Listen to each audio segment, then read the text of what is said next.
ನಾ ಮುದುಕಿಯಾದರೇನಂತೆ ಇನ್ನು ಇರಾಕಿ ನನ್ನ ಮಗನ ಮಗನ ಮಗನ ಮಗನ ಮದುವೆ ಮಾಡಾಕಿ ನನ್ನ ಮಗ ಹರ್ಯಕ ಬಂದಾನೆ ಯವ್ವ ಮದುವೆ ಮಾಡ ಅಂತಾನೆ ಕನ್ಯೆ ಹುಡುಕ ಅಂತಾನೆ ನಾಳಿಂದ.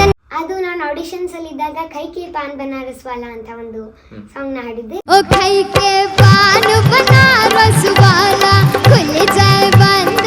ಆತ್ಮೀಯ ರೇಡಿಯೋ ಜಕ್ಕಿ ಯೂಟ್ಯೂಬ್ ಚಾನಲ್ ವೀಕ್ಷಕರಿಗೆಲ್ಲ ಪ್ರೀತಿಪೂರ್ವಕ ಸ್ವಾಗತ. ಸ್ನೇಹಿತರೆ, ನಮ್ಮೊಂದಿಗೆ ಇವತ್ತು ತುಂಬಾ ವಿಶೇಷವಾದ ವ್ಯಕ್ತಿ ಇದಾರ. ಇವರನ್ನು ನೀವು ಸಾಕಷ್ಟು ಟಿವಿ ಶೋಗಳಲ್ಲಿ ಸ್ಟೇಜ್ ಪರ್ಫಾರ್ಮೆನ್ಸ್ಗಳಲ್ಲೆಲ್ಲ ನೋಡಿರ್ತೀರಿ. ನಮ್ಮ ಕನ್ನಡದ ಸರಿಗಮಪ ಆಗಿರ್ಬೋದು, ಹಿಂದಿಯ ಸೂಪರ್ ಸ್ಟಾರ್ ಸಿಂಗರ್ ಆಗಿರ್ಬೋದು, ಇಂಡಿಯನ್ ಐಡಲ್ ಸಿಂಗರ್ ಆಗಿರ್ಬೋದು, ಈ ಎಲ್ಲಾ ವೇದಿಕೆಗಳಲ್ಲಿ ಇವರನ್ನು ನೋಡಿರ್ತೀರಿ ನೀವು. ಇವರೆಲ್ಲರಿಗೆ ಚಿರಪರಿಚಿತರು ನಮ್ಮ ಕರ್ನಾಟಕದಾಗ. ಬನ್ನಿ, ದಿಯಾ ಹೆಗಡೆ ಇಂದು ನಮ್ಮೊಂದಿಗೆ ಇದಾರ. ಅವರನ್ನ ಕಾರ್ಯಕ್ರಮಕ್ಕೆ ಸ್ವಾಗತ ಮಾಡೋಣ. ದಿಯಾ, ಕಾರ್ಯಕ್ರಮಕ್ಕೆ ಆತ್ಮೀಯ ಸ್ವಾಗತ ತಮಗ. ಥ್ಯಾಂಕ್ ಯು, ಎಲ್ರಿಗೂ ನಮಸ್ಕಾರ. ಈಗ ನಮ್ಮ ಕಾರ್ಯಕ್ರಮ ನೋಡೋರಿಗೆ ದಿಯಾನ್ ಬಗ್ಗೆ ಒಂದ್ ಸ್ವಲ್ಪ ಗೊತ್ತಾಗ್ಬೇಕು. ದಿಯಾ ಮೂಲತಃ ಯಾವ ಊರ್ದೋಳು? ನಾನು ಶಿವಮೊಗ್ಗ ಜಿಲ್ಲೆ ಸಾಗರ ತಾಲೂಕಿನ ಬಂದಗದ್ದೆ. ಇರೋದೆಲ್ಲ ಅಲ್ಲೇ ಈಗ? ಹೌದು. ಕುಟುಂಬದಾಗ ಯಾರು ಇದ್ದೀರಿ? ನಾನು, ಅಕ್ಕ, ಪಪ್ಪ, ಅಮ್ಮ ಮತ್ತೆ ಅಜ್ಜ ಅಜ್ಜಿ. ಏನ್ ಓದಾತಿ ಈಗ? ನಾನೀಗ 7ನೇ ಕ್ಲಾಸ್ ಓದ್ತಾ ಇದ್ದೀನಿ. 7ನೇ ಕ್ಲಾಸ್? ಯಾವ ಸ್ಕೂಲು? ಬಾಲಭಾರತಿ ಅಂತ. ಈಗ ಸಂಗೀತದ ಕುರಿತು ಈ ಆಸಕ್ತಿ ಹೆಂಗ್ ಬಂತ ನಿನಗ? ಯಾವಾಗಿಂದ ಹಾಡಕ್ ಸ್ಟಾರ್ಟ್ ಮಾಡ್ದಿ? ನನಗೆ 5 ವರ್ಷ ಇದ್ದಾಗಿಂದ ನಾನು ಹಾಡ್ತಾ ಇದ್ದೀನಿ. ಅಕ್ಕ ಮೊದಲು ಸಂಗೀತ ಕಲಿತಾ ಇದ್ಲು, ಅವಳ ಮನೆಯಲ್ಲಿ ಹಾಡುಗಳನ್ನ ಹಾಡ್ತಾ ಇದ್ಲು. ಅದನ್ನ ಕೇಳಿ ನನಗೂ ಅವಳ ತರ ಹಾಡ್ಬೇಕು ಅನ್ನೋ ಒಂದು ಆಸಕ್ತಿ. ಅದನ್ನ ಪಪ್ಪ ಅಮ್ಮ ಗುರುತಿಸಿ ಮ್ಯೂಸಿಕ್ ಕ್ಲಾಸ್ಗೆ ಜಾಯಿನ್ ಮಾಡಿಸಿದ್ರು. ಸೊ ಹಂಗೆ ಹಾಡಕ್ ಸ್ಟಾರ್ಟ್ ಮಾಡಿದ್ದು, ಆ ಜರ್ನಿ ಸ್ಟಾರ್ಟ್ ಆಗಿತ್ತು. ಈಗ ನೀನ್ ಸಣ್ಣ ವಯಸ್ಸಿಂದ ಹಾಡ್ತಾ ನಿಮ್ಮ ಅಕ್ಕ ನೋಡಿ ಕಲ್ತೆ ಅಂತ ಹೇಳಿದಿ. ಇದಾದ್ಮೇಲೆ ಹಿಂಗೆ ಹಾಡ್ತಾ ಹಾಡ್ತಾ ಕನ್ನಡದ ಒಂದು ಪ್ರತಿಷ್ಠಿತ ಶೋದಾಗ ಭಾಗವಹಿಸ್ತಿ, ಸರಿಗಮಪ ಅಂತ ಹೇಳಿ. ಅದಕ್ಕೆ ಹೆಂಗ್ ಆಯ್ಕೆ ಆದಿ? ಅದು ಮುಂಚೆ ಹೋಗ್ಬೇಕು ಅಂತ ಪ್ಲಾನ್ ಇರ್ಲಿಲ್ಲ. ಅಜ್ಜನ ಮನೆಗೆ ಹೋದಾಗ ಹೊರಗಡೆ ಹೋಗ್ತಾ ಇದ್ವಿ, ಆಡಿಷನ್ಸ್ ಇದೆ ಅಂತ ಬೋರ್ಡ್ ಕಾಣಿಸ್ತು. ಸೊ ಎಲ್ಲಾ ಕಾಂಪಿಟೇಷನ್ಸ್ಗೂ ನಾನು ಹೋಗ್ತಾ ಇದ್ದೆ, ಪ್ರೈಸ್ ಬಗ್ಗೆ ಯೋಚನೆ ಮಾಡ್ತಿರ್ಲಿಲ್ಲ. ಹಾಗೆ ಇದು ಒಂದು ಎಕ್ಸ್ಪೀರಿಯನ್ಸ್ ಇರ್ಲಿ ಅಂತ ಟ್ರೈ ಮಾಡಿದೆ. ಅದು ಎಲ್ಲ ರೌಂಡ್ಸು ಸೆಲೆಕ್ಟ್ ಆಯಿತು. ಮೆಗಾ ಆಡಿಷನ್ ಅಲ್ಲೂ ಕೂಡ VP ಸರ್ ಸ್ಪೆಷಲ್ ಎಂಟರ್ಟೈನರ್ ಅಂತ ಸೆಲೆಕ್ಟ್ ಮಾಡ್ಕೊಂಡ್ರು.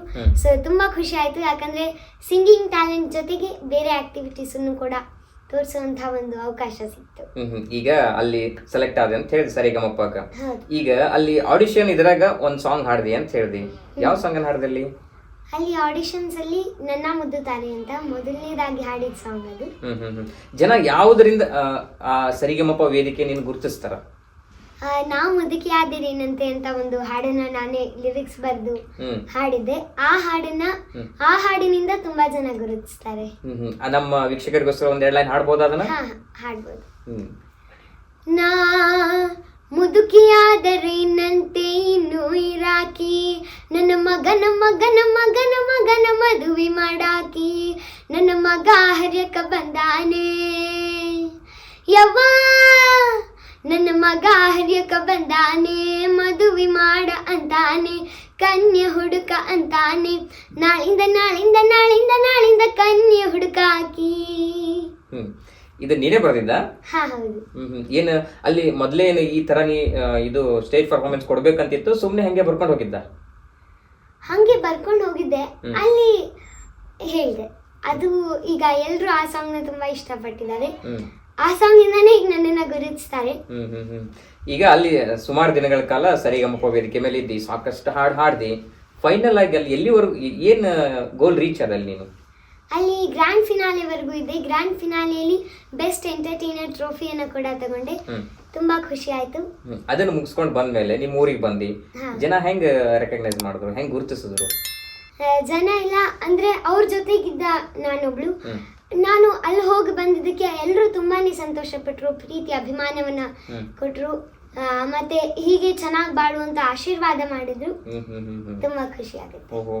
ಮಾತನ್ನ ಎಲ್ಲ ಪರ್ಫೆಕ್ಟ್ ಆಗಿಬಿಟ್ಟಿರ್ತೀಯ ಈಗ.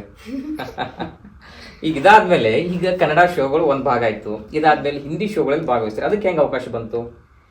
ಹಿಂದಿ ಶೋಕ್ಕೆ ಕರೆ ಬಂತು, ಆಡಿಷನ್ಸ್ ಕೊಡಿ ಅಂತ. ಅಲ್ಲೂ ಒಂದು ಎಕ್ಸ್ಪೀರಿಯನ್ಸ್ ಇರ್ಲಿ ಅಂತ ಆಡಿಷನ್ ಕೊಟ್ಟಿದ್ದು. ಅಲ್ಲೂ ಕೂಡ ಸೆಲೆಕ್ಟ್ ಆದೆ. ಸ್ಟುಡಿಯೋ ರೌಂಡಲ್ಲಿ ಸೆಲೆಕ್ಟ್ ಆಯಿತು, ಮೆಗಾ ಆಡಿಷನಲ್ಲಿ ಸೆಲೆಕ್ಟ್ ಆದೆ, ಮತ್ತೆ ಟಾಪ್ 15 ಕೂಡ ಬಂದೆ, ಟಾಪ್ 9 ಬಂದೆ. ಸೊ ಅಲ್ಲೂ ಕೂಡ ತುಂಬಾ ಕಲ್ತಿದ್ದೀನಿ. ಮೇನ್ ಆಗಿ ಹಿಂದಿ ಕೂಡ ಕಲ್ತ್ಕೊಂಡು ಬಂದೆ. ಅದೇ ಕೇಳ್ಬೇಕೀಗ, ಭಾಷೆ ಪ್ರಾಬ್ಲಮ್ ಆಗ್ಲಿಲ್ಲ? ಆಗಿತ್ತು. ಅಂದ್ರೆ ನಂಗೆ ಹಿಂದಿ ಬರ್ತಿತ್ತು, ಆದ್ರೆ ಮಾತಾಡಕ್ ಸ್ವಲ್ಪ ಕಷ್ಟ ಆಗ್ತಿತ್ತು, ಫ್ಲೂಯೆಂಟ್ ಆಗಿ ಬರ್ತಿರ್ಲಿಲ್ಲ. ಅಲ್ಲಿ ಹೋದ ತಕ್ಷಣ ಯಾರ ಜೊತೆಗೂ ಕನ್ನಡ ಮಾತಾಡಂಗಿಲ್ಲ, ಎಲ್ರು ಹಿಂದಿನೇ ಮಾತಾಡ್ತಿರ್ತಾರೆ. ಹಾಗಾಗಿ ಅವ್ರ ಜೊತೆ ಎಲ್ಲ ಹಿಂದಿ ಮಾತಾಡುವಂತ ಪ್ರಯತ್ನ ಮಾಡ್ತಾ ಇದ್ದೆ. ಅದರಿಂದ ಒಂದು 15-20 ದಿನದಲ್ಲಿ ಕಲ್ತ್ಕೊಂಡೆ. ಯಾವ ಭಾಷೆ ಮಾತಾಡ್ತಾಳ ದಿಯಾ? ನಾನು ಕನ್ನಡ, ಇಂಗ್ಲಿಷ್, ಹಿಂದಿ. ಓಹೋ. ಅಲ್ಲಾದ್ಮ್ಯಾಗ ಈಗ ಇಂಡಿಯನ್ ಐಡಲ್ ಶೋ ಅಲ್ಲಿ ಕೂಡ ಭಾಗವಹಿಸಿನ ಅಂತ ಹೇಳಿದಿ. ಅಲ್ಲೇನು ಏನ್ ಕಂಟೆಸ್ಟೆಂಟ್ ಆಗಿ ಅಥವಾ? ಇಲ್ಲ, ಅಲ್ಲಿ ಇಂಡಿಯನ್ ಐಡಲ್ ಸೀಸನ್ 14 ಗ್ರ್ಯಾಂಡ್ ಫಿನಾಲೆಯಲ್ಲಿ ಭಾಗವಹಿಸಿದ್ದೆ, ಗೆಸ್ಟ್ ಅಪಿಯರೆನ್ಸ್ಗೆ ಅಂತ. ಅದು ಎಷ್ಟೋ ಜನರ ಕನಸಿರುತ್ತೆ ಆ ವೇದಿಕೆ ಹತ್ತಬೇಕು ಅಂತ. ನಂದು ಕನಸಿತ್ತು, ಬಟ್ 15 ವರ್ಷದ ಮೇಲೆ ಹತ್ತುವಂತ ವೇದಿಕೆ. ನನಗೆ ಈಗಲೇ ಆ ವೇದಿಕೆಯಲ್ಲಿ ಪರ್ಫಾರ್ಮ್ ಮಾಡುವಂತ ಒಂದು ಅವಕಾಶ ಸಿಕ್ತು. ಯಾವ ಗೀತೆ ಹಾಡಿದ್ದಲ್ಲಿ? ಅಲ್ಲಿ ಮೇರೆ ಖಾಬೋ ಮೇಜೋ ಆಯೆ ಅಂತ ಒಂದು ಗೀತೆ. ಇನ್ನೊಂದು, ಈಗ ಸೋನಿ ಸೂಪರ್ ಸ್ಟಾರ್ ಅಲ್ಲಿ ಒಂದು ಸಾಂಗ್ ಇಂದ ಜನ ನಿನ್ ಜಾಸ್ತಿ ಗುರುತಿಸ್ತಾರಂತ. ಅದು ನಾನು ಆಡಿಷನ್ಸ್ ಅಲ್ಲಿ ಇದ್ದಾಗ ಕೈ ಕೆ ಪಾನ್ ಬನಾರಸ್ ವಾಲಾ ಅಂತ ಒಂದು ಸಾಂಗ್ ನ ಹಾಡಿದ್ದೆ. ಅದಕ್ಕೂ ಕೂಡ ಜನ ತುಂಬಾ ಪ್ರೀತಿ ಅಭಿಮಾನವನ್ನು ಕೊಟ್ಟಿದ್ದಾರೆ. ಓವರ್ ಆಲ್ ದಿಯಾಗ್ ಈ ಸಾಂಗು, ಈ ಸಿಂಗರು, ಇವ್ರ ಹಾಡುಗಳಂದ್ರೆ ಇಷ್ಟ ಅನ್ನೋದಾದ್ರೆ ಯಾರ್ದು? ನಂಗೆ ಎಲ್ಲಾ ಸಾಂಗ್ಸು ಇಷ್ಟ, ಎಲ್ಲಾ ಸಾಂಗು ಒಂದೊಂದ್ ತರ ಚಂದ ಇರುತ್ತೆ. ನಿನ್ ಫೇವರೇಟ್ ಸಿಂಗರ್ ಯಾರು? ಫೇವರೇಟ್ ಸಿಂಗರ್ ಅಂತಂದ್ರೆ ಕನ್ನಡದಲ್ಲಿ KS ಚಿತ್ರಮ್ಮ ಮತ್ತೆ SPB ಸರ್ ಅವರು, ಹಿಂದಿಯಲ್ಲಿ ಲತಾ ಮಂಗೇಶ್ಕರ್ ಮ್ಯಾಮ್ ಮತ್ತೆ Shreya Ghoshal ma'am. Junior Shreya Ghoshal. Thank you. ಈಗ ದಿಯಾ 7ನೇ ತರಗತಿ ಓದಾತಿ ಅಂತ ಹೇಳಿದೆ ಯಾವಾಗ್ಲೇ. ಈಗ ಎಲ್ಲಾ ಕಡೆ ತಿರುಗಾಡ್ತಿರ್ತೀವಿ, ಸುಮಾರು 2-3 ವರ್ಷದಿಂದ ಬಹಳ ಬಿಸಿ ಇದೆ ಅನ್ಸುತ್ತೆ ನೀನು. ಇದ್ರ ಜೊತೆ ಎಜುಕೇಶನ್ ಹೆಂಗ್ ನಿಭಾಯಿಸ್ತಿ? ಎರಡು ಒಳ್ಳೆ ಕ್ವಶನ್, ಯಾಕಂದ್ರೆ ಎಲ್ರಿಗೂ ಡೌಟ್ ಇರುತ್ತೆ ಈ ಬೇರೆ ಆಕ್ಟಿವಿಟೀಸ್ ಮಾಡುವಾಗ ಸ್ಟಡೀಸ್ ಹೇಗೆ ಮ್ಯಾನೇಜ್ ಮಾಡ್ಬೋದು ಅಂತ. ಯಾಕಂದ್ರೆ ಎರಡು ಬ್ಯಾಲೆನ್ಸ್ ಮಾಡೋದು ಕಷ್ಟ ಅಂತ. ಆದ್ರೆ ನಾನು ಸ್ವಲ್ಪ ಫ್ರೀ ಇದ್ದಾಗ, ಸ್ವಲ್ಪ ಬಿಡುವಿದ್ದಾಗ ಸ್ಟಡೀಸ್ ಬಗ್ಗೆನೂ ಕಾನ್ಸಂಟ್ರೇಟ್ ಮಾಡ್ತಿರ್ತೀನಿ. ಸ್ಟಡೀಸ್ಗೂ ಅಷ್ಟೇ ಇಂಪಾರ್ಟೆನ್ಸ್ ಕೊಡ್ತಿರ್ತೀನಿ. ಟ್ರಾವೆಲ್ ಮಾಡುವಾಗ ಬಿಡುವಿನ ಸಮಯದಲ್ಲೂ ಕೂಡ ಓದ್ಕೋತಿರ್ತೀನಿ. ಓದ್ಕೊಂಡು ಈಗ ಸ್ಟಡೀಸ್ ಅಲ್ಲೂ ಕೂಡ ಉತ್ತಮವಾದ ಅಂಕವನ್ನು ಪಡ್ಕೋತಾ ಇದ್ದೀನಿ. ನಿಮ್ ಶಿಕ್ಷಕರು ಮತ್ತು ಸ್ನೇಹಿತರು ಏನ್ ಹೇಳ್ತಾರೆ ನಿನ್ ಬಗ್ಗೆ? ಸ್ನೇಹಿತರಂತ ಬಂದ್ರೆ ಅವ್ರು ನಮ್ಗಿಂತ ಜಾಸ್ತಿ ಖುಷಿಯಾಗಿರ್ತಾರೆ. ನಾನ್ ನಿನ್ ಟಿವಿ ನೋಡಿದ್ದೆ, ತುಂಬಾ ಚೆನ್ನಾಗಿ ಮಾಡ್ತಿದ್ದೆ, ಆ ಸಾಂಗ್ ಹಾಡ್ ತೋರ್ಸು, ಈ ಸಾಂಗ್ ಹಾಡ್ ತೋರ್ಸು ಅಂತ. ಟೀಚರ್ಸು ಅಷ್ಟೇ ತುಂಬಾನೇ ಸಪೋರ್ಟ್ ಮಾಡ್ತಾರೆ, ಎನ್ಕರೇಜ್ ಮಾಡ್ತಾರೆ. ಸ್ಕೂಲ್ ಕಡೆಯಿಂದನೂ ಅಷ್ಟೇ ತುಂಬಾ ಸಪೋರ್ಟ್ ಮಾಡ್ತಾರೆ. ಈ ಎಲ್ಲ ವೇದಿಕೆ ಏನ್ ಕಾರ್ಯಕ್ರಮಗಳು ಒಂದ್ ಕಡೆ ಆದವು, ಈಗ ನಮ್ಮ ಭಾಗದಾಗ ಪ್ರೋಗ್ರಾಮ್ಗಳು ಸಂಬಂಧ ತಿರುಗಾಡತಿರ್ತಾವು. ಇಲ್ಲಿ ಜನರ ರೆಸ್ಪಾನ್ಸ್ ಹೆಂಗೈತಿ? ಉತ್ತರ ಕರ್ನಾಟಕ ಅಂತ ಬಂದ್ರೆ ತುಂಬಾನೇ ಖುಷಿ ಆಗುತ್ತೆ. ಯಾಕಂದ್ರೆ ಈ ಕಡೆ ಜನ ಕಲೆಗೆ ಕೊಡುವಂತಹ ಒಂದು ಪ್ರೋತ್ಸಾಹ, ಕಲೆಗೆ ಕೊಡುವಂತಹ ಒಂದು ಪ್ರೀತಿ ತುಂಬಾ ಖುಷಿ ಆಗುತ್ತೆ. ಈ ಕಡೆ ಜನದ ಪ್ರೀತಿ ಅಭಿಮಾನ ತುಂಬಾ ಖುಷಿ ಆಗುತ್ತೆ. ಈ ಕಡೆ ಬಂದ್ರೆ ಉತ್ತರ ಕರ್ನಾಟಕ ಜನ ಅಂದ್ರೇನೆ ಖುಷಿ ಆಗುತ್ತೆ. ಎಲ್ರಿಗೂ ಥ್ಯಾಂಕ್ ಯು. ಒಟ್ಟಾರೆ ಈ ನಿನ್ನ ಸಾಧನೆ ಒಳಗ ನಿಮ್ಮ ಮಮ್ಮಿ ಪಪ್ಪ ಪಾಲ್ ಎಷ್ಟಂತಿ? ತುಂಬಾ ಇಂಪಾರ್ಟೆಂಟ್ ಮಮ್ಮಿ ಪಪ್ಪ, ಯಾಕಂದ್ರೆ ತುಂಬಾ ಸಪೋರ್ಟ್ ಮಾಡ್ತಿದ್ದಾರೆ. ಪಪ್ಪನೂ ಅಷ್ಟೇ, ಹಗಲು ರಾತ್ರಿ ಅಂತ ನೋಡಿದೆ ಅವ್ರ ಪ್ರೊಫೆಷನ್ ಜೊತೆಗೆ ನಮ್ಗೆ ಸಪೋರ್ಟ್ ಮಾಡ್ತಾ ಇದ್ದಾರೆ. ಅಮ್ಮನೂ ಅಷ್ಟೇ ನಮ್ ಜೊತೆ ಕೂತು ಲಿರಿಕ್ಸ್ ಬರೀತಾರೆ, ನಮ್ನ ಎನ್ಕರೇಜ್ ಮಾಡ್ತಾರೆ ಪಪ್ಪ ಅಮ್ಮ ಇಬ್ರು. ಮತ್ತೆ ನಮ್ಗೆ ಒಂದು ಎನ್ಕರೇಜ್ಮೆಂಟ್ ಮತ್ತೆ ಇನ್ಸ್ಪಿರೇಷನ್ ಎಲ್ಲ ಪಪ್ಪ ಮಮ್ಮಿ ಫುಲ್ ಸಪೋರ್ಟ್ ಮಾಡ್ತಾರೆ. ಹಾಗಾಗಿ ಅವರಿಗೆ ಥ್ಯಾಂಕ್ ಯು, ತುಂಬಾ ಇಂಪಾರ್ಟೆಂಟ್. ಈಗ ನೀನ್ ದೊಡ್ಡವಳಾದ್ಮೇಲೆ ಏನ್ ಆಗ್ಬೇಕಂತ ಅನ್ಕೊಂಡಿ?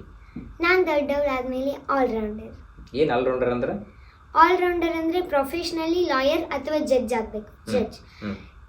ಅದ್ರ ಜೊತೆಗೆ ಸಿಂಗಿಂಗ್, ಡ್ಯಾನ್ಸಿಂಗ್, ಆಕ್ಟಿಂಗ್, ಆಂಕರಿಂಗ್ ಎಲ್ಲಾನು ಇರುತ್ತೆ. ಅಂದ್ರೆ ಎಲ್ಲಾನು ಮ್ಯಾನೇಜ್ ಮಾಡ್ತೀನಿ ಆಲ್ರೌಂಡರ್ ಆಗಿ. ಎಲ್ಲದರಾಗ ಒಂದ್ ರೌಂಡ್ ಹೊಡೆದು ಬರಬೇಕು. ಹೌದು. ತುಂಬಾ ಸಂತೋಷ ದಿಯಾ, ಇದುವರೆಗೆ ಬಂದು ನಮ್ಮೊಟ್ಟಿಗೆ ಮಾತುಕತೆಯಲ್ಲಿ ಭಾಗಿಯಾದ ತುಂಬ ಧನ್ಯವಾದಗಳು. Thank you. ನಂಗೂ ಕೂಡ ತುಂಬಾ ಖುಷಿ ಆಯ್ತು. ಸಂದರ್ಶನವನ್ನ ನಡೆಸಿದಂತ ಮುತ್ತುರಾಜ್ ಸರ್ ಅವ್ರಿಗೂ ಕೂಡ thank you so much. Radio jockey channel ಅಲ್ಲಿ ಇದು ಪ್ರಸಾರ ಆಗ್ತಾ ಇದೆ. So thank you so much. ಎಲ್ಲ ವೀಕ್ಷಕರಿಗೂ ಧನ್ಯವಾದಗಳು.